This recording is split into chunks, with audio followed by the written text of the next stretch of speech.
Hola, buenos días. ¿Me escuchan? Sí.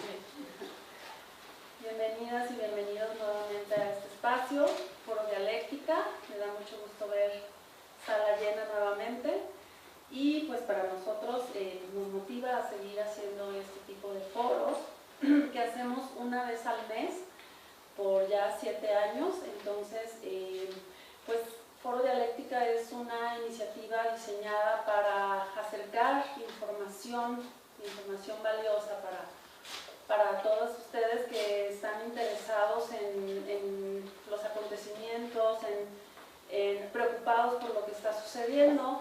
A veces tenemos temas indignantes, a veces tenemos temas pues informativos, históricos, y pues ahorita pues es muy importante estar al tanto de lo que está sucediendo. Ya tenemos los resultados de las elecciones, entonces pues tenemos que estar, independientemente de quién haya ganado, siempre tenemos que estar al tanto de lo que sucede. Y pues nuestros invitados siempre son personas que tienen toda una trayectoria, todo un trabajo en el tema que nos vienen a hablar, y pues siempre buscamos eso, que sean personas que les conste, que tengan todo un recorrido y no nada más como muchas veces nos malinformamos por algunas noticias o demás, que a veces pues nada más se ve superficialmente lo que está sucediendo. Entonces pues el día de hoy pues es un tema preocupante, es pueblos, naturaleza y soberanía nacional bajo amenaza. Entonces pues gracias nuevamente por estar aquí, y bueno, pues vamos a dar la bienvenida a nuestro invitado de hoy que viene de la Ciudad de México nada más a impartir esta ponencia para nosotros, y me voy a permitir leer un poco de su trayectoria.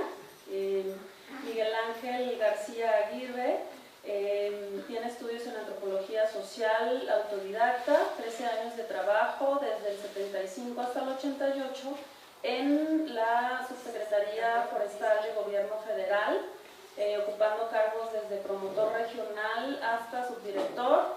Es fundador de ONGs desde el 81, fundador y coordinador de Maderas del Pueblo del Sureste. Del 91 al 2023, fundador y coordinador regional del Comité Nacional para la Defensa y Conservación de los Chimalapas. Desde el 91 al 2023, gestionando y coordinando proyectos de asesoría jurídica y derechos indígenas, desarrollo comunitario, manejo de bienes naturales y derechos de la naturaleza en las selvas de los Chimalapas en Oaxaca. De 90 al 2000 y 2011 al 2023 en la Lacandona, Chiapas, siendo pionero en construir, instrumentar conceptos y modelos como el ordenamiento ecológico comunitario y la reserva ecológica comunitaria. En el 97 fue fundador y promotor de la campaña nacional El Istmo es Nuestro, contra de la imposición del llamado megaproyecto del Istmo, impulsado por entonces el presidente Zedillo. Fue coordinador de asesores de la Secretaría de Pueblos Indígenas de Chiapas del 2001 al 2003 y asesor de la Secretaría de Asuntos Indígenas en Oaxaca del 2012 al 2014 y subdirector de la Regional 2 de la Comisión de Recursos Naturales de la Ciudad de México de febrero a diciembre del 2009. Entre 2005 y 2006 fungió como asistente de la investigación del Dr. Jean de Vos, director del Centro de Investigaciones de Estudios Superiores de Antropología Social del Sureste. Ha publicado libros, ensayos y artículos relativos a la problemática socioambiental de México, en especial en sus 2 bioregiones más importantes, Chimalapas y la Lacandona, así como los bosques y pueblos indígenas de la Ciudad de México. Como experiencia práctica de 40 años especializada en derechos indígenas, derecho agrario y derecho socioambiental, así como en temas de desarrollo comunitario sustentable. De 2019 a la fecha ha sido impulsor del relanzamiento de la campaña El Istmo es Nuestro ante la amenaza de la actual administración federal de imponer el devastador gigaproyecto llamado Corredor Interoceánico. Demos la bienvenida, por favor pase, don Miguel Ángel. Un aplauso, por favor.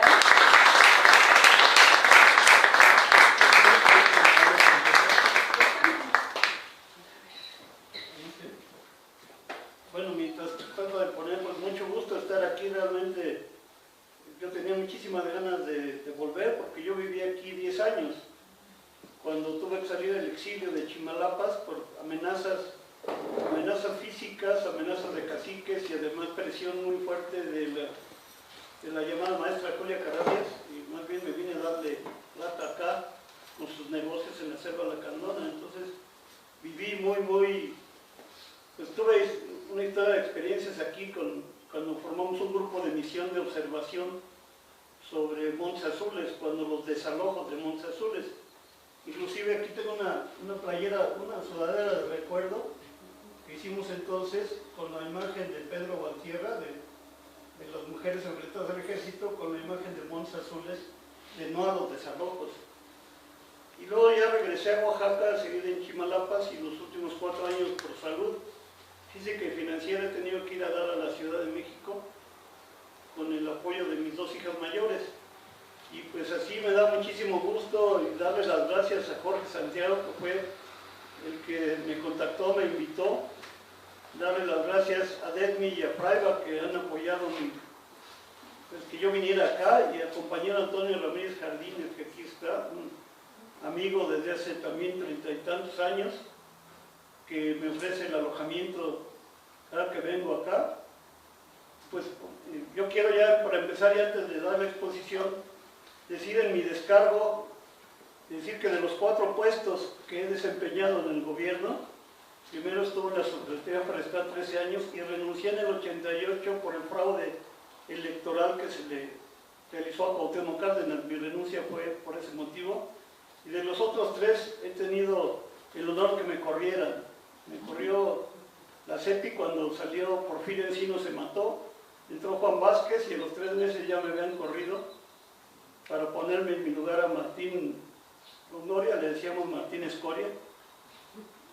Él quedó en mi lugar. Luego del gobierno de la Ciudad de México, con el traidor de Adelfo Regino, también me terminó corriendo. Primero me llamó para que lo ayudara y luego me terminó corriendo en la Saí, en Oaxaca.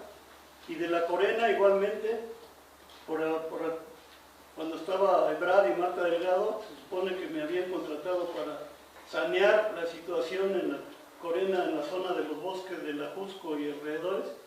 Me la creí, y por hacerlo eran negocios del director de la Corena, y me corrieron. Entonces, pues eso sugiere que no me vuelvan a contratar, porque creo que no. Decía Jesús Reyes Herodes: ¿quieres lealtad? Cómprate un perro. Porque no se puede ser leal a una institución, a una persona, sino a los principios, ¿no? Eso es a lo que hay que guardar lealtad. Y bueno, voy a empezar esta ponencia, este collage lo vamos a retomar al final, pero traté de ejemplificar ahí lo que está implicando el que ahora ya por fin, desde hace un año, se quedó claro que se llama Corredor Interoceánico y en qué consiste, pero cada vez nos salen con sorpresas. Al principio se confundía, se mezclaba, porque el gobierno federal estuvo muy callado con el Tren Maya.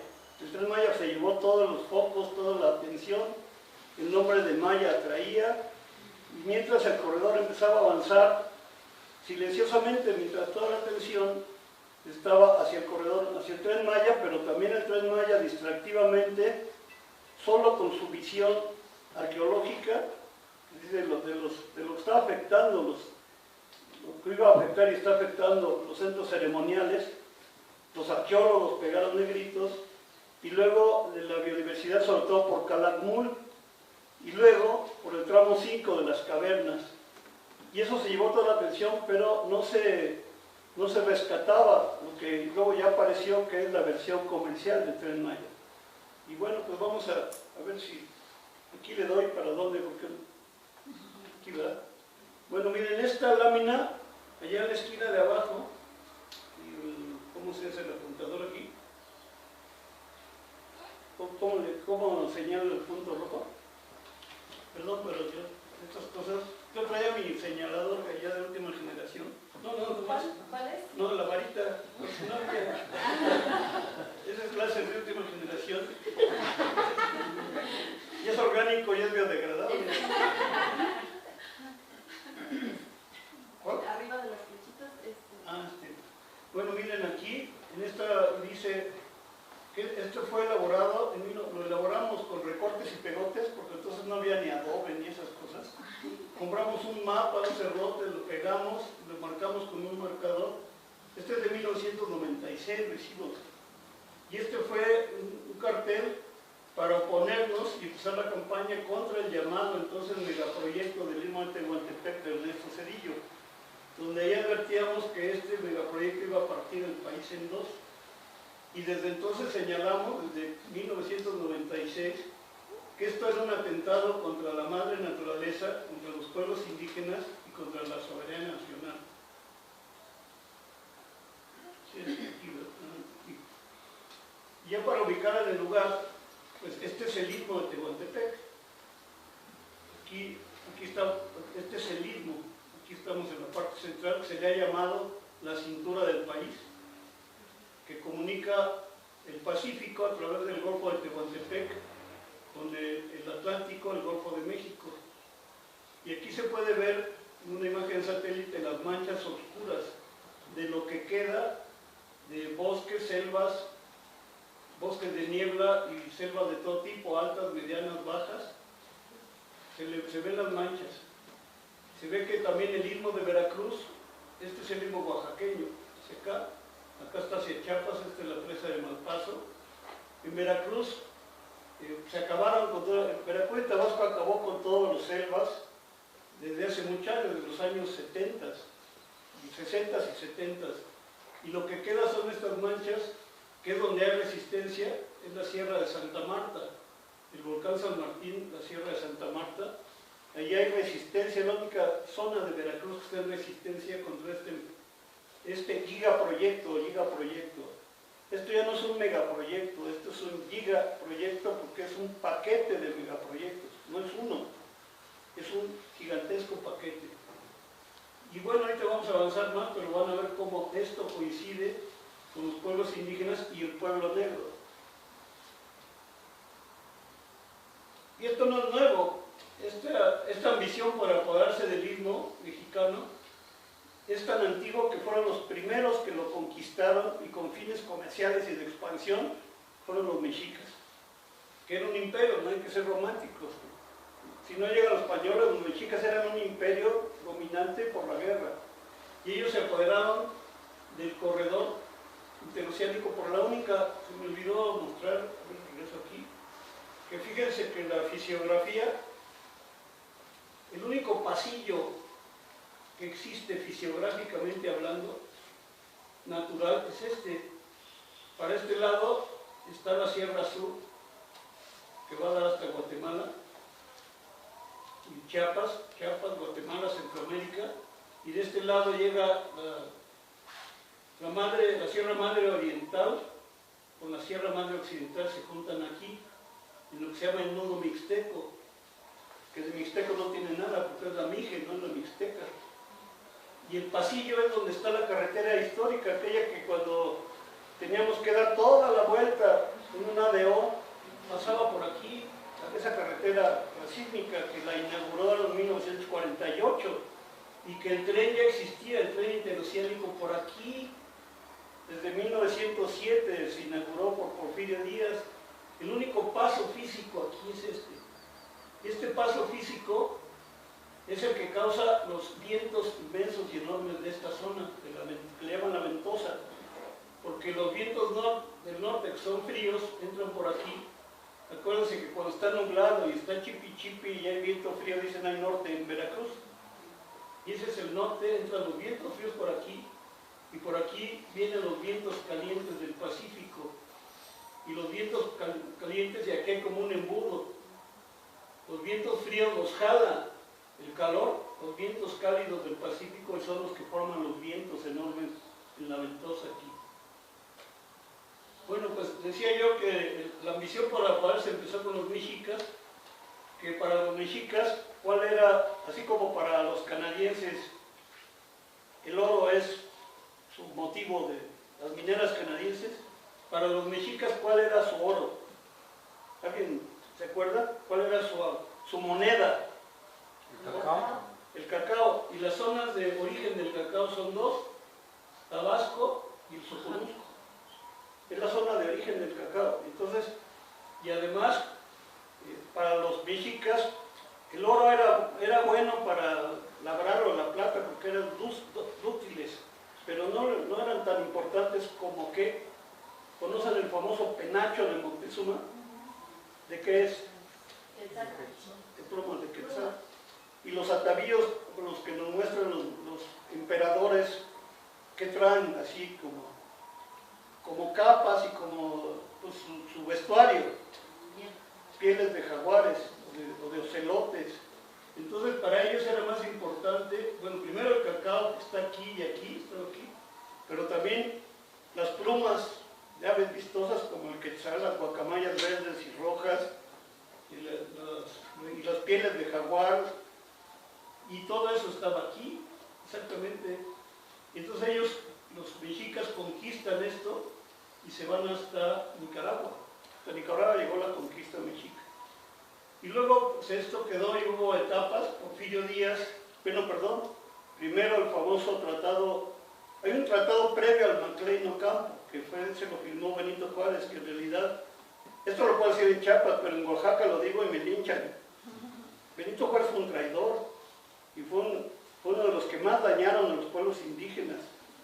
Y en cambio Maximiliano era un protector de pueblos indígenas, pero esto si lo digo yo en Oaxaca me linchan, como si hablo mal de las trayudas, ¿no?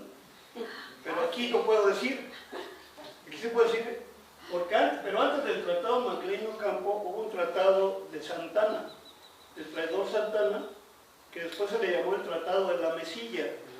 Y en ese tratado Santana entrega el istmo de Tehuantepec a los gringos, para el control militar y comercial de los gringos, Santana.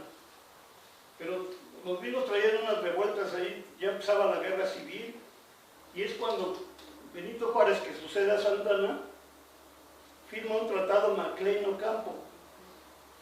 El tratado MacLean Ocampo era Melchor Ocampo, el secretario de Relaciones Exteriores de aquellos tiempos, y MacLean era el secretario de Relaciones Exteriores gringo. Firmaron el tratado por acuerdo de los presidentes, donde se retomaba el tratado de Santana y se le entregaba al gobierno gringo todo el istmo de Tehuantepec a cambio de armas y apoyo político contra el imperio de Maximiliano. ¿Saben quién nos salvó? Porque ese no se llegó a concretar el tratado MacLean Ocampo. Nos salvó el Senado de Estados Unidos. En el Mundial pasado de fútbol, que ya viene otra vez el Mundial, nos salvó un gringo, no sé si recuerdan, un partido contra Panamá. Si Panamá hubiera empatado con Estados Unidos, México era eliminado. Y en el último minuto un gringo metió un gol a Panamá y México pasó.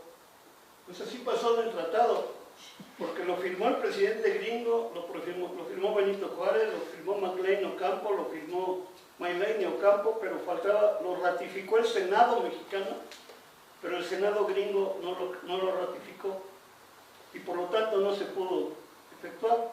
Fue el Senado gringo el que no firmó el tratado, el que no confirmó y ratificó el tratado. Y luego ahí quedó, y luego vino Echeverría, pero sobre todo López Portillo, con un proyecto que se llamó Alfa Omega, el proyecto Alfa Omega, que también quedó en propuesta el proyecto. Ya para entonces, primero pasó Porfirio Díaz, que construyó el tren interoceánico. No lo construyó él, lo concesionó a una empresa inglesa llamada Pierce. Le concesionó la construcción, operación y admisión del tren interoceánico de Salina Cruz a Coatzacoalcos. También le concesionó la modernización del puerto de Puerto México, que es Coatzacoalcos. Y el tren interoceánico de Porfirio Díaz fue el eje del comercio mundial global entre 1907 y 1914. Era un pasadero de trenes del Golfo al Pacífico, del Pacífico al Golfo. ¿Y por qué se cayó en 1914, se abandonó? ¿Alguien tiene una idea de por qué? Porque se inauguró el canal de Panamá. Sí, en 1914 se inaugura el canal de Panamá y entonces el tren de Porfirio Díaz queda en abandono comercial global, pero se convierte en un tren de la gente local y del comercio de totopos, de tlayudas. Y literal, ahí las tlayuderas llevaban totopos hasta salían en Coatzacoalcos, que era muy demandado por la gente. Y así quedó el tren de Porfirio Díaz. Y luego vino el proyecto Alfa Omega, que lo abanderó López Portillo, pero no lo concretó. Y luego vino este proyecto, es el Programa de Desarrollo Integral del Istmo de Tehuantepec, de 1996, dado a conocer en 1996, por Ernesto Zedillo. Y este programa fue el eje, se le llamó el megaproyecto del Istmo, se combatió como el megaproyecto del Istmo. Y es retomado por Vicente Fox, porque el eje del Plan Puebla-Panamá, la columna vertebral del comercio mundial es el corredor interoceánico.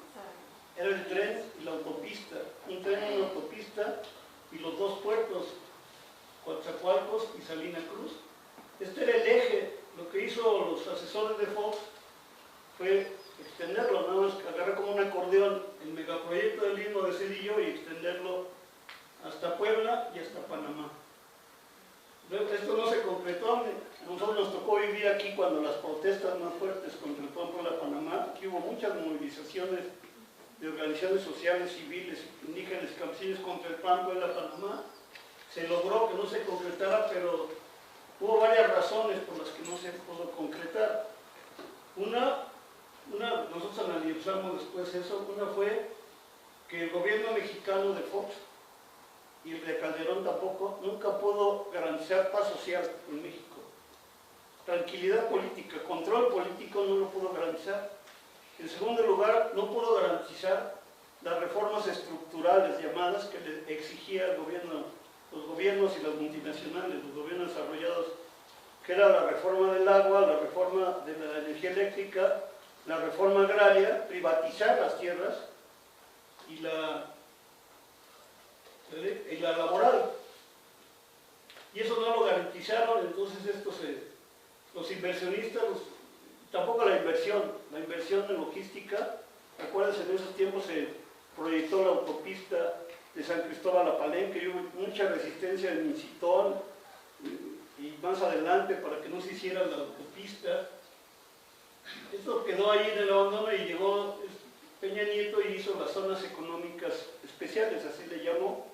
Pero la principal eran 11 zonas económicas, la principal fue la del Istmo, volví a retomar.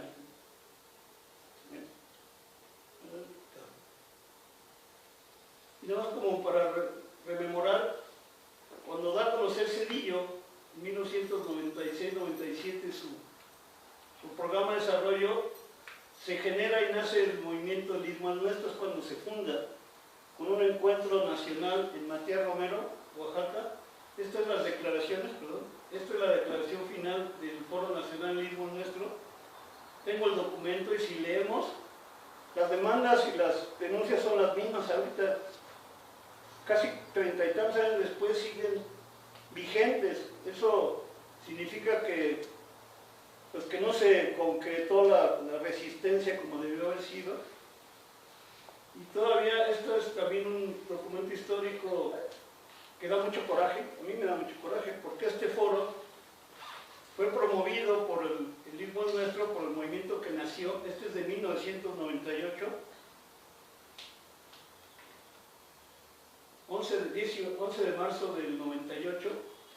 Este foro es el segundo foro nacional después del de Matías Romero, se realizó en el Palacio de San Lázaro, en el auditorio del Palacio del Congreso de la Unión, y fue apoyado y fue promovido y logró otorgarnos el auditorio, la voz y toda la logística, la fracción parlamentaria del PRD.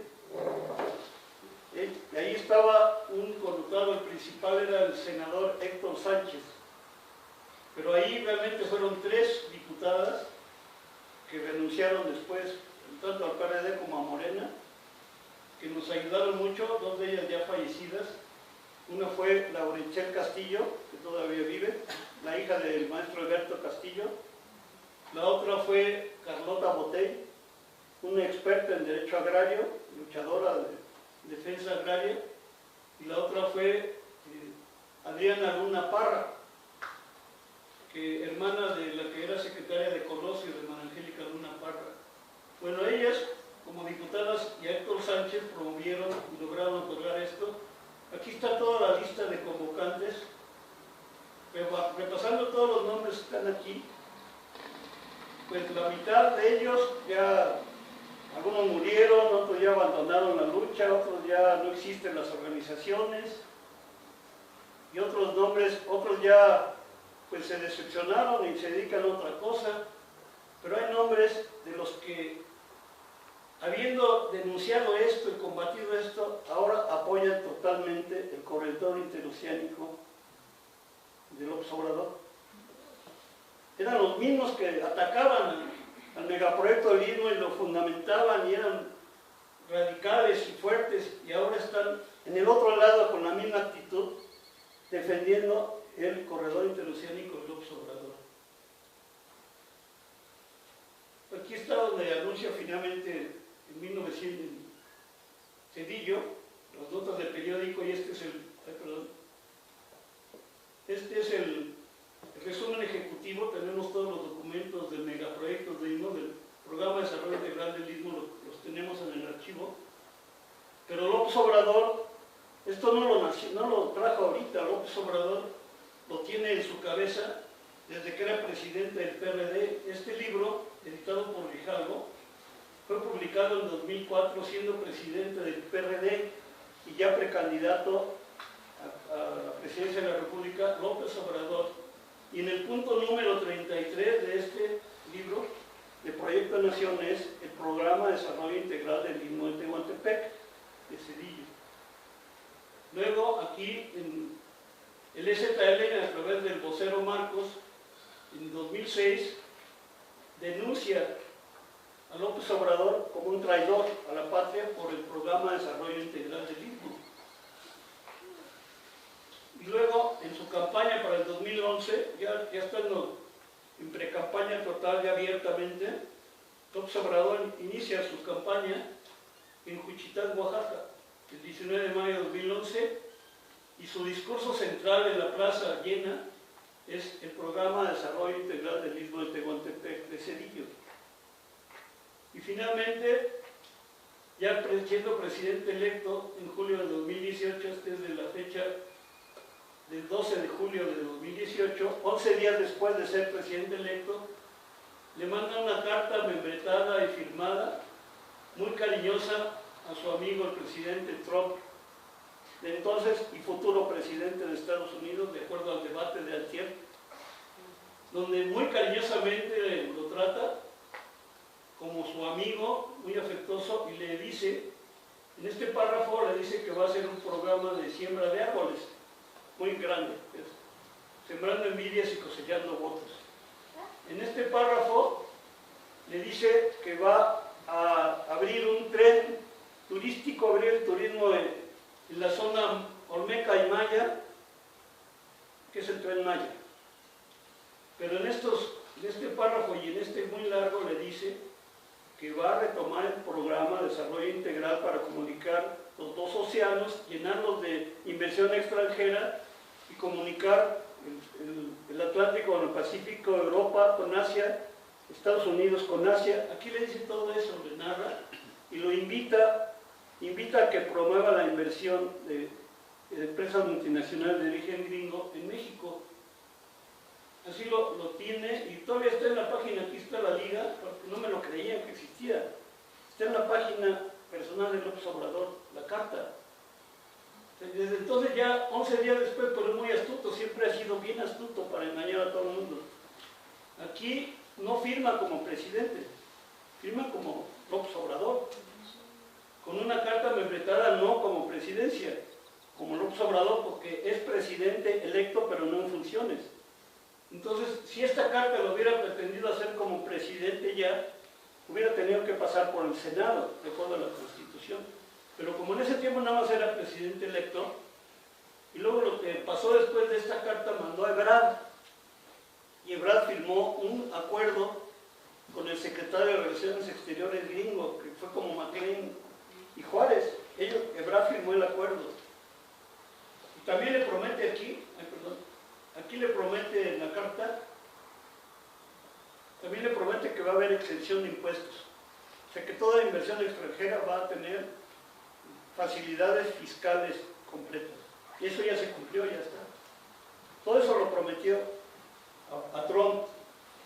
Y nada más comparando, para que vean que, como dijera su querida ministra Esquivel, ¿sí es Esquivel, no? La pirata.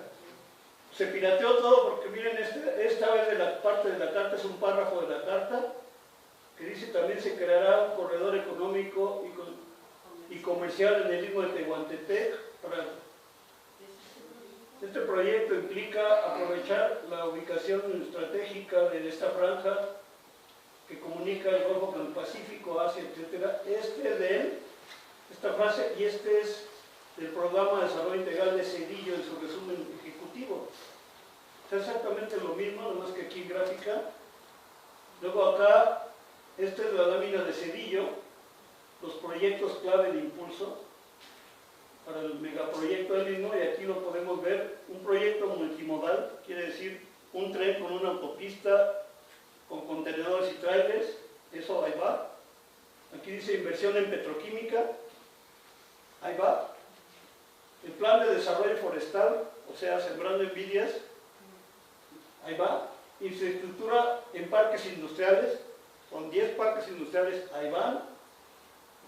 Ancla automotriz, o sea, dentro de estos parques industriales una de las principales industrias es armadoras automotrices, que traigan las piezas de allá de Asia, las armen en el istmo y salgan para Estados Unidos, traigan las piezas de Detroit, las armen en el istmo y salgan para Asia.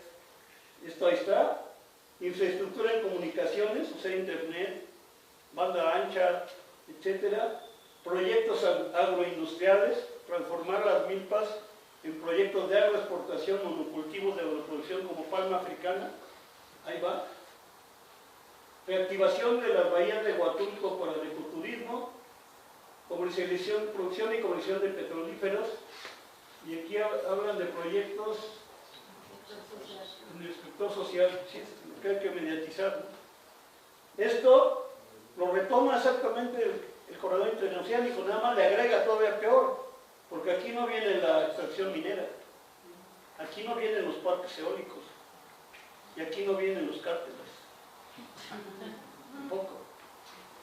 Entonces, agarra lo mismo, pero lo extiende y lo potencializa. Esta lámina es del 96 y este es el párrafo del López Obrador del 2012. Aquí hay otro párrafo donde ya pone cuáles serían, aquí hasta pone ya en esta zona qué tipo de industrias va a poner. En la región de Veracruz y de Oaxaca, ¿qué va a ubicar? Aquí lo narra. Ya ubicando ya en el programa que ya descara, que ya finalmente da a conocer López Obrador abiertamente, porque al principio les digo, lo disfrazaba con el Tren Maya, lo confundía. Nos encontramos una sorpresa en un estudio que manda a hacer la fracción parlamentaria de Morena, manda a hacer un estudio especializado con una consultora para el corredor interoceánico, y entonces aparecen en este documento de la Cámara de Diputados que ya no solo son 2 estados, tenemos Veracruz y Oaxaca, sino son 4, incluye Tabasco y Chiapas, que ya no son solo 72 municipios como era con Veracruz y Oaxaca, sino ya son 98, porque incluye 14 de Chiapas y 5 de Tabasco, que se extiende hasta Tonalá, hasta la barra de Tonalá, pasando por Cintalapa o Cozocuata, a las puertas de Tuxtla Gutiérrez, y sube hasta Dos Bocas, Tabasco, hasta Paraíso. Entonces esto ya implica 4 estados, 98 municipios impactados, pretendidos para ubicar industrias o extraer bienes naturales dentro del corredor o impactar por el corredor interoceánico. Pero esto fue, lo descubrimos en el año 2021.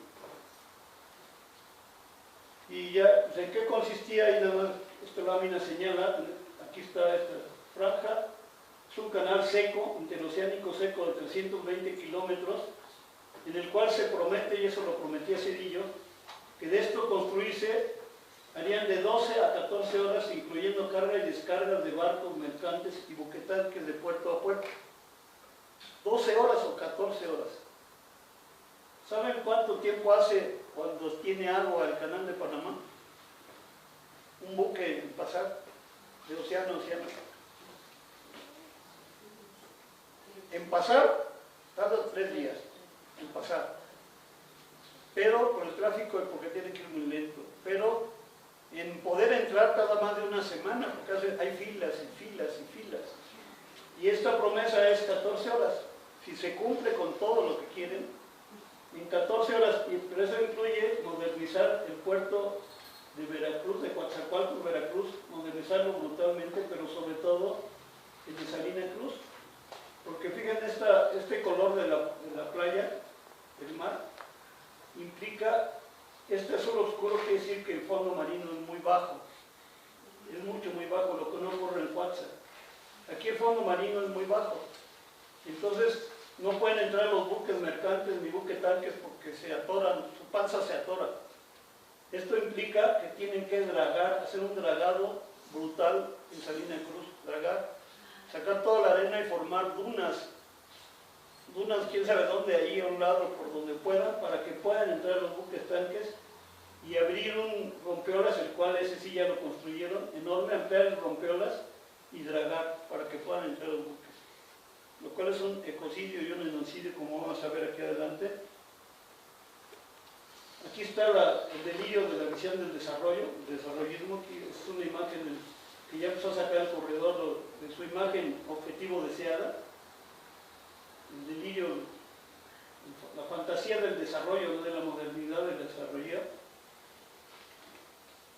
Pero para empezar, aquí ya tenemos más o menos ubicados las zonas de alta biodiversidad que se ubican en el Istmo. El Istmo en su conjunto, si estamos hablando de todo el Istmo ya como se considera allí desde Tabasco hasta Tonalá, el Istmo es la zona de mayor diversidad biológica de todo México, Mesoamérica, pero también la mayor productora de bienes ecosistémicos.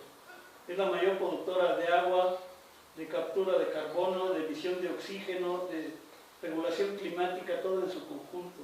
Aquí están señaladas las zonas y las áreas naturales que existen en todo el Istmo, incluyendo las zonas de Veracruz. Y aquí ya no pusimos los pantanos de Centra porque están totalmente arrasados por Pemex, pero eran una zona de altísima diversidad biológica. Pero aquí en esta imagen se puede ver, hay un traslape, los pueblos indígenas y negros afectados por este corredor, aquí están en amarillo. Aquí en el corazón está Chimalapas, se ve la mancha enorme de Chimalapas. Aquí está el Ocote, la presa de Malpaso, la reserva del Ocote. Este es el pueblo Tzotzil, los Zoques de Oaxaca. Aquí hay chinantecos y mixtecos en Uxpanapa. Esos son reubicados por la construcción de la presa Cerro de Oro en los años 80. Reubicaron 55 pueblos chinantecos desalojados de la Chinantla. Se llenó de chinantecos y algunos mixtecos que emigraron en busca de tierras. Aquí están los zapotecos, alrededor de todo Juchitán. Acá están los chontales de Oaxaca. Aquí hay el pueblo negro. Aquí está la Sierra Mije, los Mijes. Acá están los Zoques de Chiapas. Acá están los chontales de Tabasco. Acá está el pueblo negro de Coatzacoalcos. Y acá están los Zoques Popolucas y Náhuatl. En total son 13 pueblos indígenas, más el pueblo negro, impactados por el corredor interoceánico. Más el pueblo negro, que ya está reconocido como tal en la Constitución mexicana, como un pueblo con todas las características y sus derechos. Y aquí son unas imágenes que dan mucho coraje. Aquí está dando la consulta para que aprueben en el Istmo el corredor interoceánico en una masiva reunión de acarreados en Juchitán, a mano alzada. ¿Verdad que están de acuerdo en que se construya el corredor interoceánico? Aquí está atrás sonriendo, muy sonriente Adolfo Regino, y el gobernador ahora, el gobernador priista ex, priista Alejandro Murat, hoy recién electo senador por Morena, ya es senador por Morena Alejandro Murat, y acá en esta otra está anunciando que será una zona franca o libre, el Istmo de Tehuantepec, o sea, que van a tener exenciones fiscales las inversiones que se pongan en el Istmo de Tehuantepec. Y luego pues, esta imagen y estos cálculos son ya desde hace 3 años, pero ya desde entonces el corredor interoceánico estaba más militarizado que las zonas de narcotráfico que el Triángulo de Sinaloa, por ejemplo, el Triángulo Dorado en Sinaloa, Chihuahua, más militarizado que la frontera con Chiapas, había más elementos militares ya desde entonces.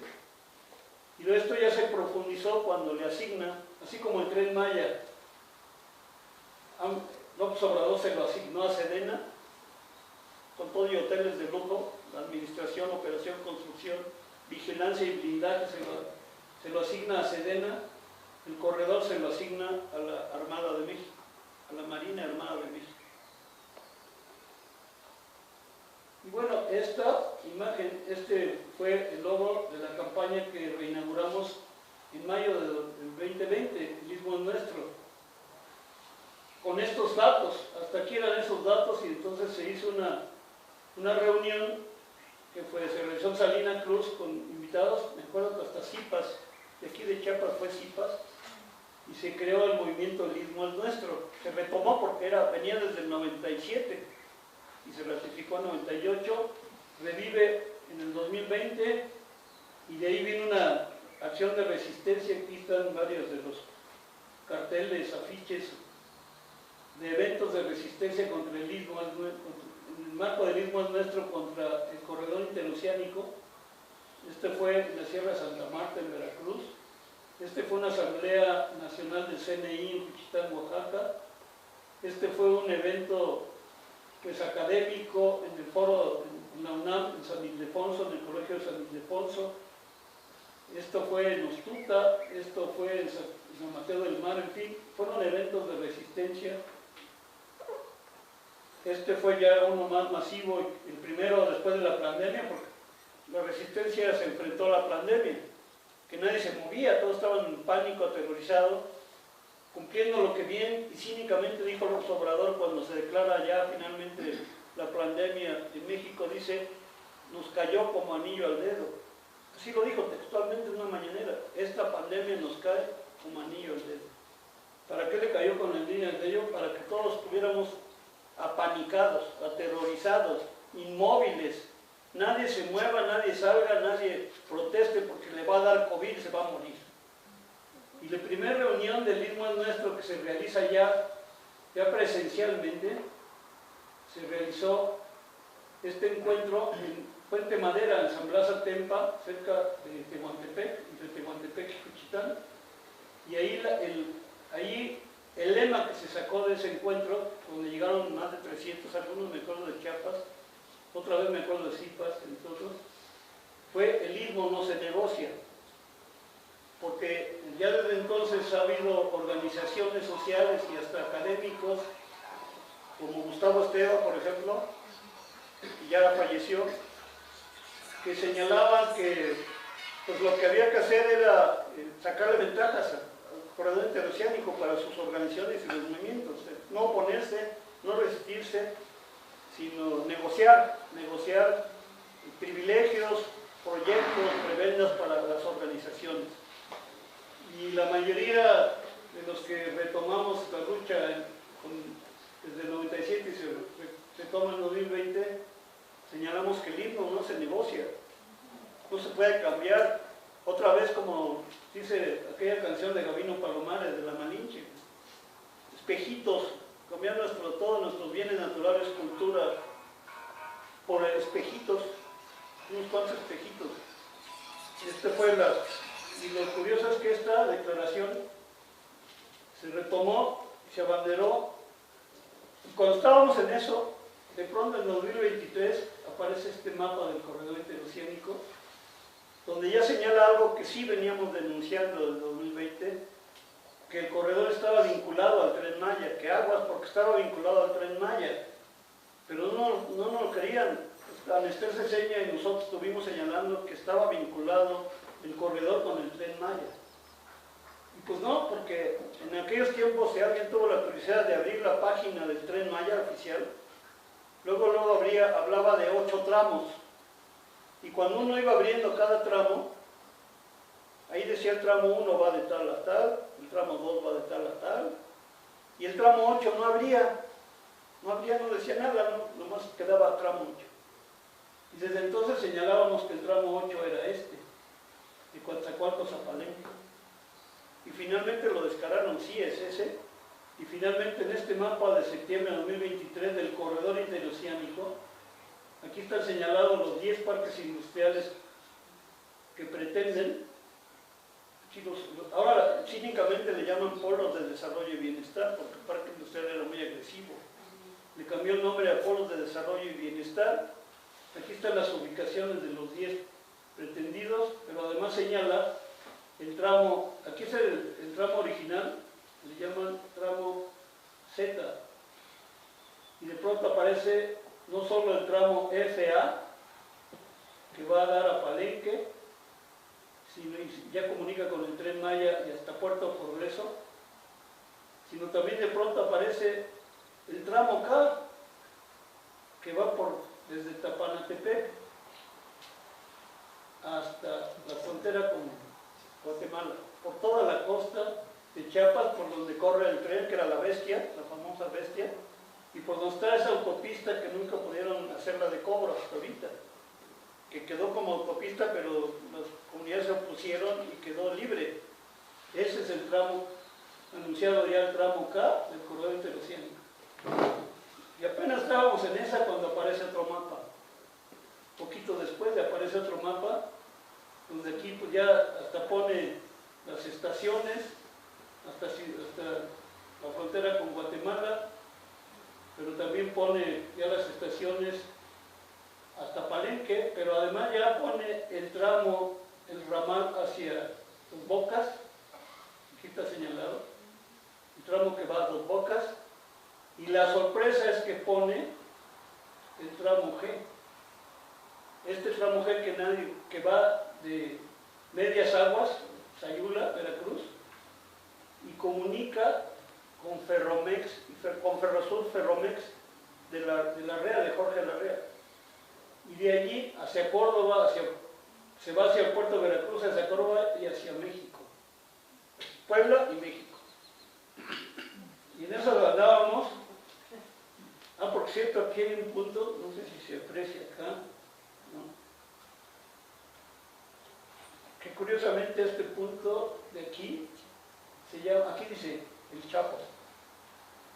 No sé por qué, pero es una casualidad bastante cómica, ¿no? Humorismo involuntario. Se llama el Chapo. Y estábamos en eso cuando entonces entramos a la página de Ferrosur, y aquí vimos como ya Ferrosur, que es de la REA, no solo tiene contemplado ya ese vínculo, sino que ya tiene navíos, tiene buques mercantes que salen de Coatzacoalcos hacia la costa de Estados Unidos, Alabama. Ya ofrece buques mercantes con contenedores gigantescos, y no solo eso, sino que Ferromex, Ferrosur, se asoció ya con Canadian Kansas, la empresa gringa, que además primero era Kansas, que era la que quedó como concesionaria de los ferrocarriles principales de México, en tiempos de Cedillo, y que luego se asoció con Canadian Pacific, que ahora es Canadian Kansas, y esto ya y está asociado, ya está en convenios con Ferromex, Ferrosur, para entonces llevarlo por todas las líneas hasta la frontera. Y en esas estábamos, ya no pude hacer la lámina, cuando nos enteramos que hace como 20 días López Obrador anduvo haciendo acuerdos con Belice y Guatemala para extender la línea y todo el corredor interoceánico mexicano hasta Centroamérica.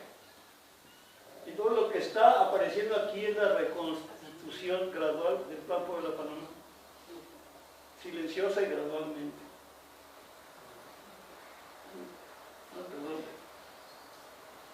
Bueno, aquí el narco, eso es lo que casi nadie quiere hablar y con razón, pero el más interesado de apoderarse de este corredor es el narco. Y está la disputa fuerte entre los dos cárteles, porque recuerden que ahorita, ¿de dónde entra? ¿Cuál es la droga ahorita de moda en la que tiene todo el mercado y que mata muy fácil? ¿Cómo se llama? Fentanilo. ¿Por dónde entran los precursores del fentanilo que al pobre chinito que creo que sigue en la cárcel que le dijeron no callas o calas o cuello, porque lo agarraron con precursores? ¿Por dónde entran los precursores? Porque vienen de Asia, vienen de China, por Lázaro Cárdenas o por Manzanillo. Y luego tienen que hacer los laboratorios en Sinaloa para convertirlos en fentanilo y pasarlos. Pero esto es muy costoso porque además van a Estados Unidos, pero a Europa, para pasarlos a Europa hay que irse por otro lado, hay que ver qué hacen. En cambio, el corredor interoceánico, apoderarse de Salina Cruz, entran los precursores, poner los laboratorios a lo largo de los 300 kilómetros del tren y de la autopista en las comunidades, y luego sacarlos por Coatzacoalcos hacia Europa y hacia la costa oriental de Estados Unidos, la costa industrial. Pues eso es maravilloso, les ahorra un chorro de dinero, de tiempo y time is money, dicen los gringos. Por eso Estados Unidos está más interesado de hacer esto, porque además este muro también lo denominamos al interoceánico como la muralla verde, pero no porque sea ecológica, sino por estar llena de militares para impedir el paso de indocumentados. A como de lugar impedir el paso de migrantes. Ahorita acabo de estar en Juchitán y la terminal de Juchitán es increíble, bueno, y todo el camino, fui a Zanatepec, fuimos también a Zanatepec, de Juchitán, toda la carretera, viendo migrantes caminando, familias con niños a un calor de 42 grados al sol, y la migra y los extorsionándolos, los taxistas, los mototaxistas, los de las fondas, el Instituto Nacional de Migración, la Guardia Nacional, una cosa inhumana, brutal, pero constante, permanente. Y López Obrador prometiéndole al gobierno gringo ya desde hace tiempo que aquí en el corredor va a contratar a indocumentados, 30,000 empleos para indocumentados, para que no sigan. Si eso se hiciera, para la obra negra que requiere el corredor, si esto se concreta, lo que ya está provocando es xenofobia, odio de los indígenas mexicanos contra las familias indocumentadas, porque les va a pelear el empleo, el poco empleo que va a haber, y de obra negra, de albañil, de cargador, de peón, se los promete el observador. Además, pues, con todo respeto, pero por ejemplo los haitianos, que son descendientes directos africanos, tienen muchísimo más fuerza para el trabajo pesado, son unos atletas natos genéticamente. Y entonces, pues, un pobre oaxaqueño así chiquito y un negro para cargar piedra, para cargar adobe, para cargar blocks, piedra, cemento, concreto, pero ya está generando una xenofobia. Entonces, este tráfico de indocumentados y el tráfico de precursores de fentanilo, fue un artículo del Proceso donde narra este análisis desde el punto de vista de los europeos, como de México por barco a qué puertos llega. ¿Y qué puertos va a llegar todo esto? Ya está llegando, pero va a llegar mucho más con el corredor interoceánico. A mí esta imagen para mí es la más elocuente de todas. Fue la inauguración. Esas inauguraciones que se avientan los observadores son fantásticas, porque solo los que leen, son masoquistas, se ven la mañanera, gozan. Pero aquí inaugura el tren interoceánico en noviembre del año pasado. Y aquí está la imagen, pero vean la imagen. ¿Quién es este? Carlos Slim, invitado especial. Ah, pero no soy neoliberal, no somos neoliberales, para nada. ¿Este quién es? El comandante almirante de la Marina Armada de México. Y acá atrás, ¿quién está? Sandoval, Crescencio Sandoval. Y este es Adán Augusto. Y acá está Salomón Jara. Entonces la imagen concreta directamente lo que implica si se permite que siga avanzando y que se concrete el corredor interecéntrico. Es la entrega a los intereses empresariales multinacionales, porque el clima es multinacional, ya no es mexicano. De por sí es de ascendencia árabe, pero él es multinacional. Él representa y tiene tratos y socios multinacionales, y la militarización y entregar todo ese territorio a las corporaciones multinacionales y a la militarización. Y inmediatamente, bueno, se desató un hostigamiento y una represión contra los pueblos en resistencia en el istmo oaxaqueño. El que más ha resistido ahí, en esa zona de Oaxaca, del istmo, es Puente Madera, que está cerca de Tehuantepec, y que inmediatamente ha venido recibiendo represiones y represiones. Incluso su dirigente, su fundador de la resistencia allí, David, creo que Hernández, ya había sido sentenciado a 46 años de prisión y acaba de lograr ser liberado. Por fallas en el debido proceso ya se logró su liberación después, pero es por la resistencia que ha habido. Aquí está, él es este compañero. Y aquí, el cacique principal de San Blas Atempa, de Tehuantepec, se llama Antonino Morales. Tiene carpeta de investigación en la DEA, investigación por ligas con el narco. Pero él fue nombrado por Salomón Jara como secretario de administración. Y luego, ahora es senador por Morena, senador por Oaxaca de Morena. Antonino, que tiene carpeta y ha sido denunciado sus vínculos con el narcotráfico, y él es el principal que encabeza la represión contra este pueblo. Luego también hubo la represión contra el campamento Tierra y Libertad. Ahí estuvieron también varios compañeros de Chiapas cuando la caravana global del sur. Inmediatamente que fue la caravana, fue reprimido el campamento Tierra y Libertad en Mogollín. Fueron apresados 6 compañeros que fueron liberados, pero fue desbaratado el campamento, la resistencia. Y luego, sorpresivamente, en un poblado que no había dado ninguna señal de resistencia, de oposición, se generó se llama la Mixtequilla, se generó un movimiento de resistencia, de un movimiento civil de resistencia de la Mixtequilla, se llamó, resistencia civil. Porque de pronto se enteraron que se pretendía, o se pretende, expropiarles 3.000 hectáreas, nada más 3.000 hectáreas, de selvas bajas y cultivos, para instalar ahí un gigantesco parque solar, ahora sí no es eólico, sino solar, pero para poner ahí una planta de una inversora danesa que pretende generar hidrógeno verde. Y entonces cuando se enteraron, porque eso no lo sabían y los habían consultado, se hubo una movilización en la Mixtequilla y fueron reprimidos y detenidos 8 compañeros. Y bueno, en ese marco se da la caravana, el encuentro internacional fue aquí en San Cristóbal, el sur persiste de 2022,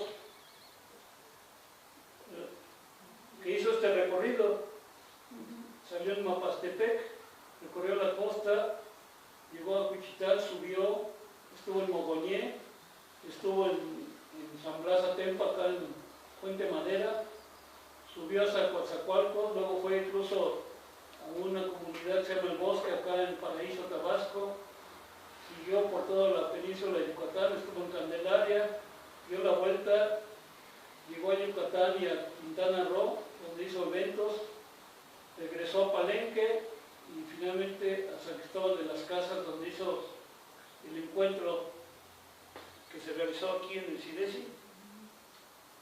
Pero esto generó, lo que aquí se las láminas las debo invertir, porque después de esto, inmediatamente, todavía se realizaba esto cuando fueron reprimidos, aquí donde estuvo la caravana, en San Blas Atempa, en Puente Madera y en Ichicobi. Estaba ya la caravana cuando fueron reprimidos estos compañeros.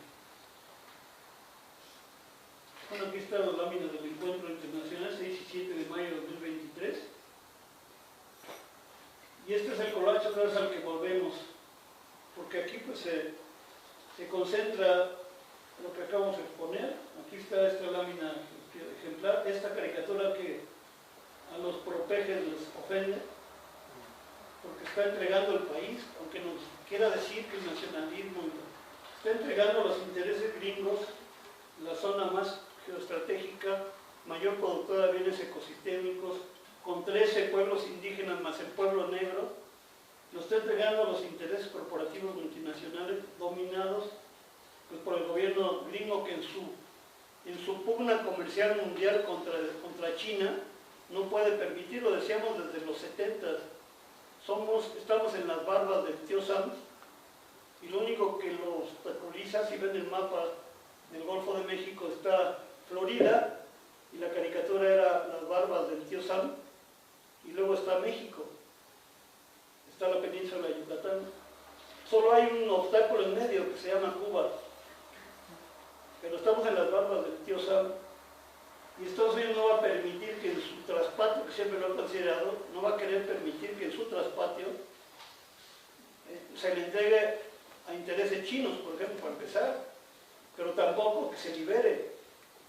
Yo creo que está todavía más interesado el gobierno gringo, y peor ahora con Trump, de apoderarse del corredor que el propio Peje. Porque Peje tiene la obsesión con el Tren Maya, como digo, ahorita anda en el Tren Maya, paseándose con Sheinbaum, y ya prometió que lo va a inaugurar antes de salir.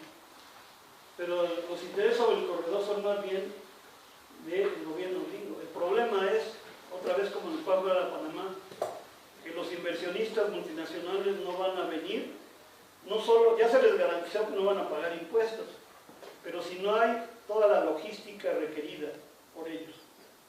Y de los 10 parques industriales que les mostré, solamente han conseguido los terrenos de 4, que es Coatzacoalcos 1 y 2, y que es Salina Cruz.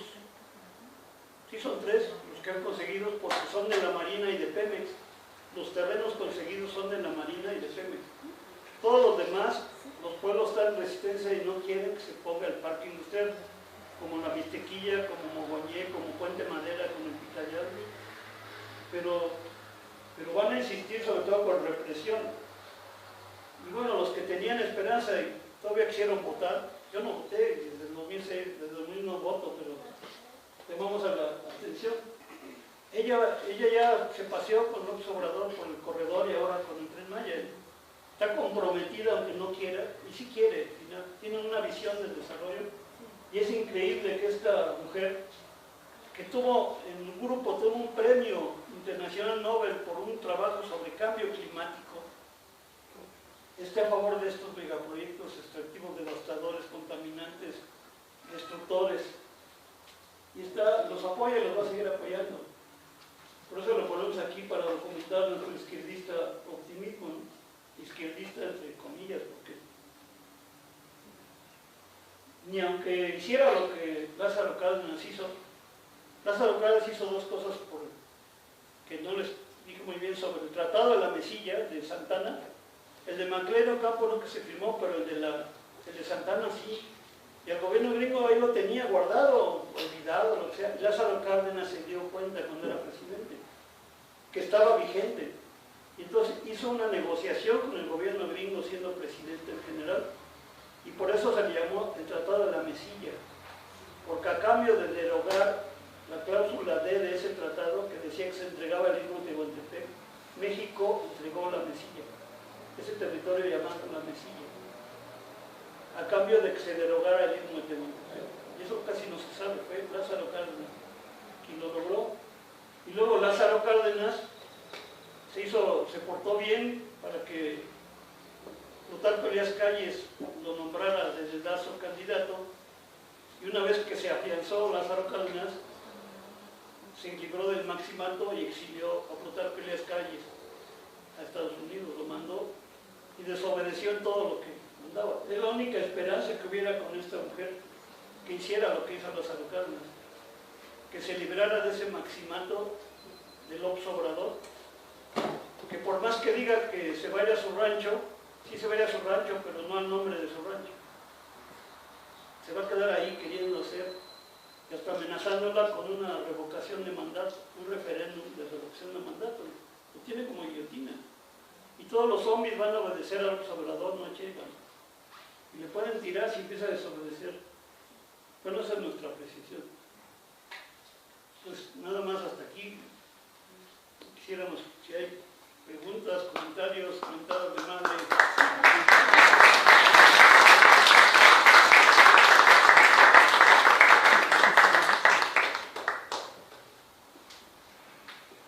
Pues muchas gracias. ¿Hay alguna pregunta?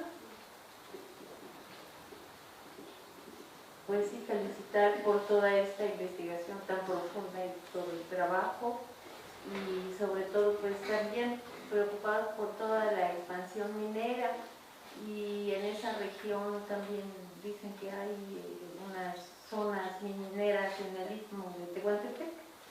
No sé si hay alguna información sobre esa parte. Muchas gracias. Bueno, sí hay concesiones mineras. Hay que diferenciar, acuérdense, entre concesión y explotación. En el istmo oaxaqueño están concesionadas 37,000 hectáreas, concesionadas, en la parte del istmo oaxaqueño, de las cuales 7,900 están dentro de Chimalapa, de San Miguel Chimalapa. Y las demás están, bueno, hay concesiones que van desde San José de Gracia, bueno, esa ya es una mina en explotación, pero tiene años, San José de Gracia en la carretera que va de Oaxaca a Tehuantepec, y de ahí hay concesiones en Sanatepec, Tapanatepec, en La Ventosa, en total 37,000, 7,000 y tantas de ellas en Chimalapas, pero Chimalapa en zoque, el zoque oaxaqueño quiere decir jícara llena de oro, porque la leyenda histórica agraria habla de que en el año de 1680 y tantos, el obispado que estaba en Tehuantepec estaba en Santa María Chimalapa, que era Chimalapilla se llamaba. Y ahí parece que hubo un cura, un sacerdote, igual que Fray Bartolomé de las Casas o Vasco de Quiroga, porque la leyenda habla de que el sacerdote Domingo Pintado, así se llamaba, el consejo de ancianos de los zoques, Chimalapas, le pidieron que fuera al virreinato de la Nueva España, en la capital, la Ciudad de México, a hablar con el virrey y llevarle jícaras llenas de oro en mulas, para que le reconociera la propiedad comunal. Y la leyenda así habla, que se fue el cura Domingo Pintado, no se transó nada, ni cobró el diezmo, llegó y entregó, y todos los títulos prehispánicos de los Chimalapas son títulos de condueñazgo. Así estaban calificados, es decir, es una propiedad, una copropiedad comunal de todos los Chimalapas. No son títulos de reconocimiento como los virreinales de otro tipo, son títulos de condueñazgo. Pero entonces la pregunta que nos hicimos desde que llegamos a Chimalapa al principio, ¿de dónde sacaron el oro? ¿De dónde sacaron el oro? Y no queríamos que los canadienses se enteraran. Cada que un canadiense quería visitar Chimalapa, decían, no, gracias. Resulta pues que hay una solicitud en la Secretaría de Economía de 107,000 hectáreas de Chimalapas para buscar cobre, plata, oro, que es como sabe. Entonces sí está testeado el asunto sobre las minas, y es uno de los proyectos que yo, como dije, no estaban contemplados por Cedillo y ahora sí por otro Obrador. ¿Alguien más? Bueno, yo soy Antonieta Zárate y en el 2003 presenté mi tesis de licenciatura en la Facultad de Economía sobre el Istmo de Tehuantepec, sobre el corredor transísmico.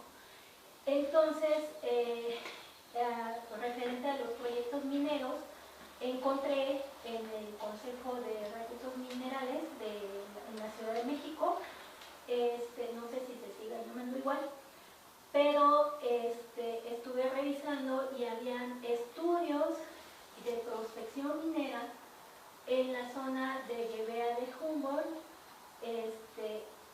y Santiago la Chiguiri, y estaba hecho, era un documento en inglés de una empresa canadiense.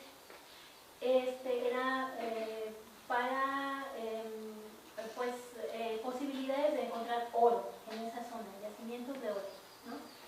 En el 2000, me parece que en el 2000, no recuerdo bien la fecha, pero está el proyecto de de un distrito metalúrgico en esa zona de Quiegolani y instalar una siderúrgica en Salina Cruz por parte del Grupo Acerero del Norte, nada más que ese grupo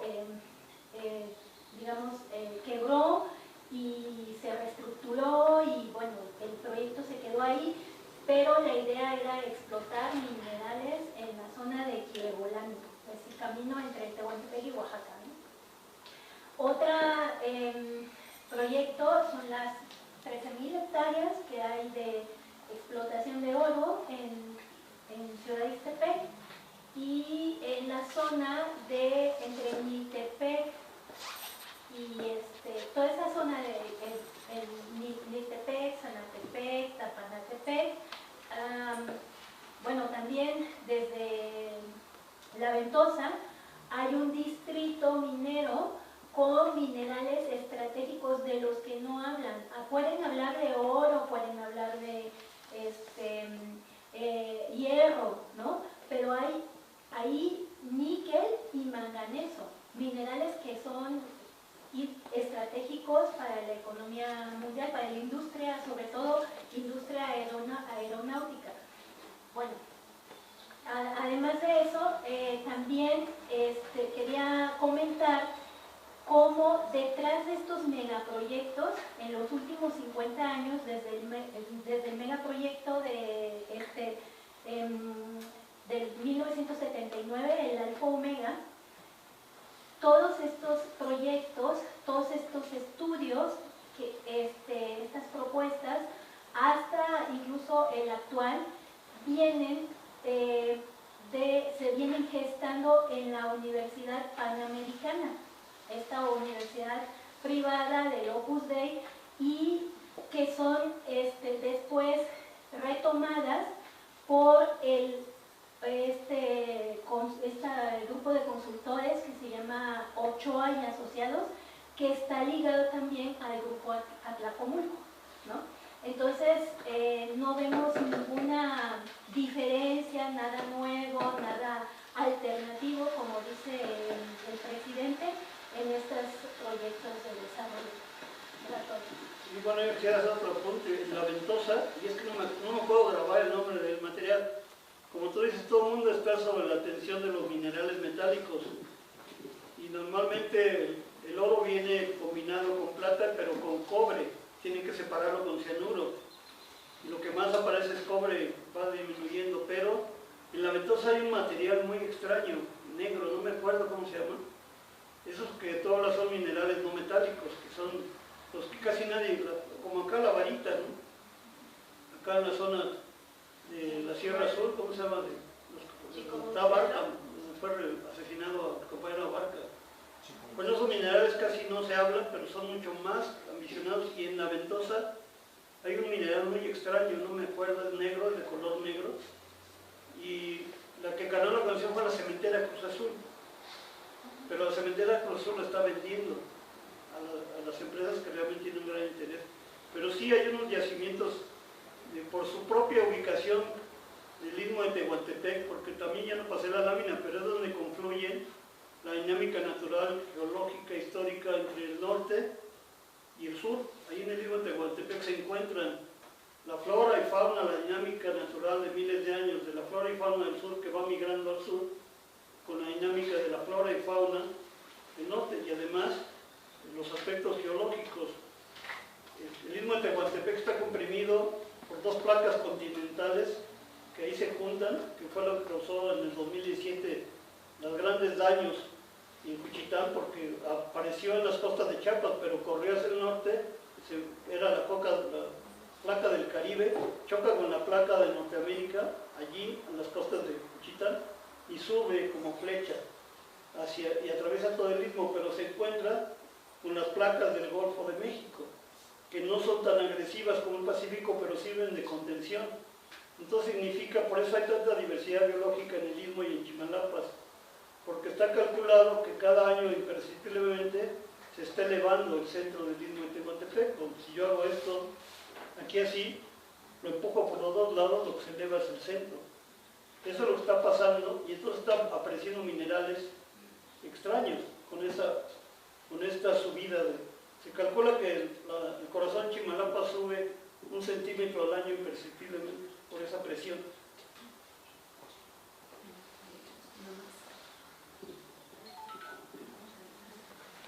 Buenos días, Miguel Ángel. Hola. Yo creo que también hay que contextualizar la geopolítica de estos megaproyectos del López Obrador. También ha declarado que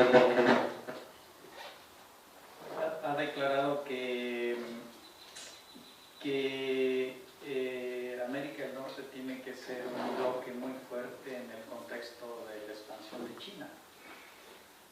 Y este golpe de Estado en Perú pues obedece a los puertos que han sido también concesionados a China, a empresas chinas, y López Obrador está apostando al bloque del norte sin ninguna duda, y Estados Unidos está apostando a romper toda esta hegemonía china en el contexto mundial. Entonces también estamos ahí en la bisagra entre estas dos hegemónicos actualmente.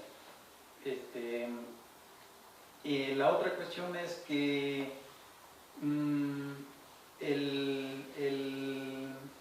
haciendo un poco digamos, el corte del sexenio López Obrador, pues fue muy estratégico, porque meter a la Marina en el corredor interoceánico y meter al ejército en el Maya, pues implica, hay resistencia, hay una posible levantamiento de algún grupo armado y atacan al ejército, pues se rompe el asunto de los acuerdos de paz, por ejemplo, ¿no? O sea, entonces ahí es muy importante verlo también en esa estrategia. Y cuando dices de que si estos puertos se van a apoderar, pues están en disputas con los grupos armados y el narco, yo creo que ya están apoderados desde hace buen rato. El hecho de que esté el ejército y la marina ahí, pues nada se mueve de esas cosas y ellos no están enterados, ¿no? 1.600 toneladas de cocaína transitan por mar, tierra, tráiler, etcétera, de Colombia hacia el norte, y desde el 2016, 2018, el mercado de Estados Unidos, por el mismo poder adquisitivo, ha bajado el de cocaína y ha incrementado el de fentanilo, y se ha incrementado los puertos de Europa para meterlo a su vez a los países petroleros y asiáticos, la cocaína de estos países. Entonces también hay un juego hegemónico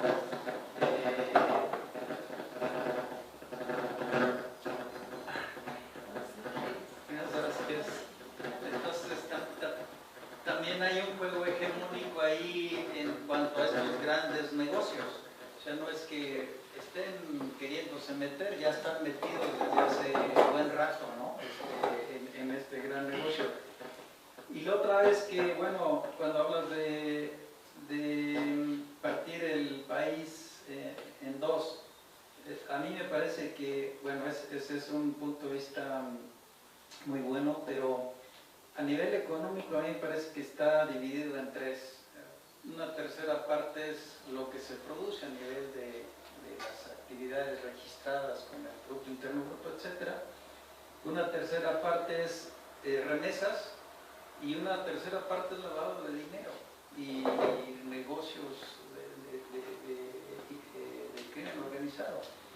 Entonces está dividido en tres desde esa perspectiva, y yo creo que también está dividido por lo menos pues en varias regiones controladas ya por estos grupos.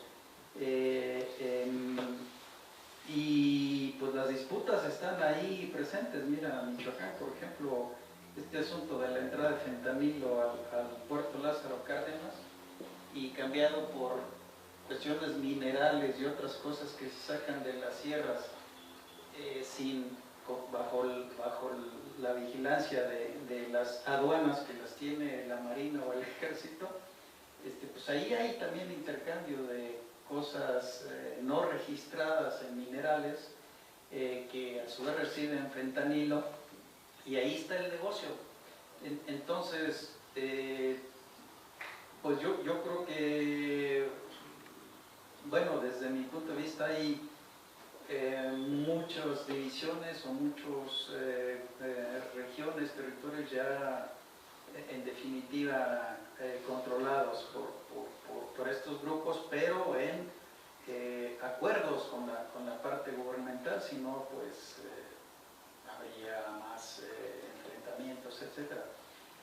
Y el otro asunto es que es broma, la que te voy a hacer es que cuando dices que va a haber empleos raquíticos y de mucho esfuerzo físico y mal pagados, la broma que tengo es que te diría es que estarías equivocado, porque Armando Bartra dice que se van a convertir en empresarios. Y el Fisgón también.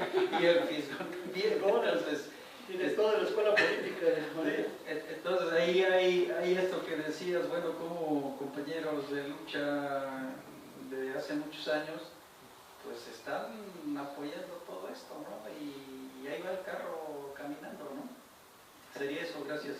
Bueno, rápidamente, cuando yo digo pugna por el territorio es entre el Jalisco Nueva Generación y el cártel de Sinaloa. Hay una pugna en el Istmo sangrienta por apoderarse uno de los dos cárteles y la Marina nada más ve, o sea, ve que se destruyen entre ellos a ver quién gana, pero está muy brutal así. Matías Romero, que no sé si ustedes vieron hace 3 días anduvo allá López Obrador con Sheinbaum, y Matías Romero anuncia que va a ser algo así como Nueva York, ¿no? Que Matías Romero se va a convertir en la megalópolis de México, porque ahí va a quedar el corazón del corredor interoceánico, que nada más está fusilándose otra vez a Porfirio Díaz, porque el tren transísmico Porfirio Díaz en Matías Romero tenía toda la central de maquinaria, todos los patios, todas las bodegas gigantescas de intercambio para el Golfo y Pacífico, y retomó lo mismo. Pero uno ve eso, y nosotros vivimos en Matías Romero muchos años, ahí Madera de Escuela tiene unos terrenos abandonados que digo, qué bueno, porque van a subir una barbaridad, tan cerquita de la vía, están a 3 kilómetros de la vía. Pero uno ve lo que está, y ve el tren, y dice, este tipo está loco. Y los que no conocen el Istmo y Matías Romero y todo lo que está pasando allá, se la creen que ya estamos al punto del gigantesco desarrollo. Pero ¿de dónde? Si está miserable. Pobre Matías Romero está totalmente miserable. El tren que tanto inauguró que ven ahí, es un tren, compró 6 trenes reciclados de chatarra, 2 de Nottingham y 4 de Estados Unidos, que tenían 40 años de abandono, les dio una pintadita y los puso de trenes por presión del pueblo, porque no estaba considerado trenes de pasajeros, porque eso le quita velocidad a la mercancía. No estaban considerados ni por Cedillo ni por Obrador, los tuvo que ceder para ganarse al pueblo. Pero ahorita no sé si han visto, hay 2 corridas, sí claro, hay una corrida que sale a las 7 de la mañana de Salina Cruz un día, llega a Coatzacoalcos, al día siguiente ese mismo tren sale a las 7 de la mañana de Coatzacoalcos, llega a Salina Cruz, al día siguiente, cada tercer día, un tren con 4 vagones de gente reciclados, y una sola vía, hay una sola vía. Un tren de comercial para los intereses globales necesita 2 vías de tráfico rápido. Entonces, es un delirio lo que está planteando, que se la creen los peje-zombies y los que no conocen allá. La famosa autopista que está junto a la tren. Ustedes van y recorren la autopista y claro, como son concesiones a constructoras bien tranzas, les ponen ahí una carpeta de este tamaño y a los 3 meses ya está rota por los trailers, ya están otra vez los baches. Y es la autopista. Entonces uno ve, aquí va a pasar el comercio mundial, es absurdo, ni siquiera con eso, es un delirio. Esa es la ventaja que tenemos ahorita para ganar tiempo, porque es un delirio. Bueno, Miguel, buenos días. Hola. Pues ahorita que pusiste el mapa de cómo el tramo G se conecta a los ferrocarriles de la REA, ¿no? Que es Grupo México y todo esto, me acordé de un mapa que en algún momento de la campaña, la precampaña, la Sheinbaum presumió como proyecto de su próximo sexenio, que era así como un mapa de la República Mexicana, como si fuera el metro, ¿no? Que ya va a haber un chingo de trenes y no sé qué, y que los trenes, y que la Revolución Mexicana fue en tren y que no sé qué. Y el gran megaproyecto que se plantea del sexenio de, bueno, uno de los grandes megaproyectos de Sheinbaum, va a ser el que se llama el Tren Maya del Norte, que le llaman el proyecto de Sonora, el Plan Sonora, ¿no? Que tiene una serie de trenes y minería, y como dice, se conecta todo, lo van a conectar todo por trenes, ¿no? Yo me acuerdo que ¿cómo se llama que también es ahora de Morena, ¿no? Todos los compañeros son de Morena. Ay, se me olvidó su nombre, super marxista. Andrés Barreda, que plantea toda esta cuestión de cómo los megaproyectos de ferrocarriles eran justo para conectar hacia el norte, toda la minería de las tierras raras famosas, que es ahora lo más importante para la inteligencia artificial, los megaproyectos de CONACYT, que básicamente compañeros que trabajan ahí, que según hicieron toda una investigación, dice, hay un montón de billetes de CONACYT que es para proyectos en Querétaro de inteligencia artificial, de aeroespacial y no sé qué, y eso es inamovible. Llegaron generales del ejército y decir, ¿saben que esos proyectos ni los muevas? Porque son nuestros, ¿no? Y además ahora ya va a ser secretaría, pero con el mismo presupuesto, ¿no? Esta lógica de no neoliberal, de hacer más con menos, y etcétera, etcétera, ¿no? Pero, ¿cómo se conecta? Pues, todo este proyecto, van a hacer toda esta red de ferrocarriles, y pues todo, como decía Andrés Barreda, pues es toda una lógica, pues es un proyecto que viene pues desde, ahora sí como tú lo pusiste, desde el siglo XIX, desde que México pues no es más que un proyecto de nación fusilado de los gringos, desde hace 2 siglos, nos llamamos Estados Unidos Mexicano, ¿no? O sea, la lógica, la imaginería del Estado Nacional Mexicano es una mala copia de los gringos, ¿no? Y me acuerdo que había un historiador que decía que Benito Juárez, uno de sus sueños era ser presidente de Estados Unidos, en esta lógica masónica de nos vamos a juntar con Estados Unidos y pues, vamos a hacer un solo país, ¿no? Solo que ellos no nos quieren, nos ponen los famosos muros, ¿no? Y nada más por último hay un video que hay que recuperar por ahí, yo no lo había visto, lo vi recientemente, de Trump hablando con sus electores y diciendo, no, pues aquí vino el peje, o no sé si era el peje o Ebrard, de que está hablando. Y yo le dije, necesito 28,000 soldados en la frontera sur, o sea, acá en Chiapas. Y ella me dijo, y gratis, tú los vas a pagar, ese es el muro, ¿no? Y dice que le dijo, no, pues me dijo que no. Yo le dije, bueno, hoy es viernes, el lunes te pongo aranceles a todo. Y entonces a los automóviles mexicanos que están trayendo para acá. Y dice, y entonces ya después dijo, no, pues con todo gusto, vamos a poner... Y el mismo Trump lo dice, nunca había visto a alguien tan dócil aceptando poner 28,000 soldados en la frontera sur de México. Ese video habría que recuperarlo, está como por ahí perdido. Sí, por ahí lo voy a poder recuperar, porque sí hay que difundirlo mucho, porque yo no lo había visto, está como perdido ahí en el ciberespacio. Ese fue el tratado que te digo que firmó Ebrard cuando estuvo de la carta. Sí, yo creo que fue Ebrard. Miren, nada más ya para terminar, ya cierro. Primero, agradecer y varios comerciales. Primero, esto que presenté, esta presentación está a disposición de quien la quiera, pero esta presentación ya está en imprenta para sacar un libro, así más detallado, con todo, otra vez publicado por el Centro de Estudios del Campo Mexicano, que paradójicamente fue fundado por Armando Bartra, pero ya hace mucho que ya no coinciden con Armando Bartra. Él publicó, y el otro comercial es que afuera hay algunos materiales para la venta. Uno de ellos es una publicación sobre Chimalapas que pagó el SECAM, y de ese tipo de formato va a salir, ya está en imprenta en el corredor interoceánico. Entonces, pues con mucho gusto haber venido, muchas gracias por invitarme. Un aplauso, por favor. Nada,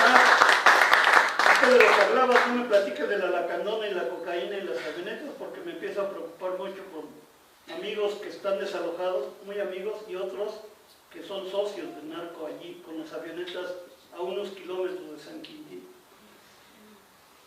Bueno, con esto cerramos, podemos seguir platicando aquí. Vamos a agradecer a las personas que nos acompañan por las redes y pues muchas gracias, don Miguel Ángel. Tenemos un regalo para usted Muchas gracias.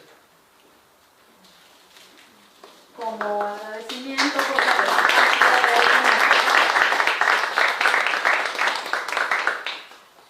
Y también un reconocimiento por su colaboración para fomentar la filosofía de sentir, pensar y actuar el día de hoy, 29 de junio del 2024, con el tema Pueblos, Naturaleza y Soberanía Nacional bajo amenaza, devastación socioambiental, brindando a nuestra sociedad información valiosa y contribuyendo con análisis y propuestas para la búsqueda de mejoras de nuestra comunidad.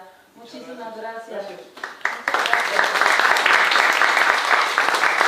Gracias a ustedes por acompañarnos. He querido regresar a vivir a San Cristóbal y ahora que llegué y gocé del clima, más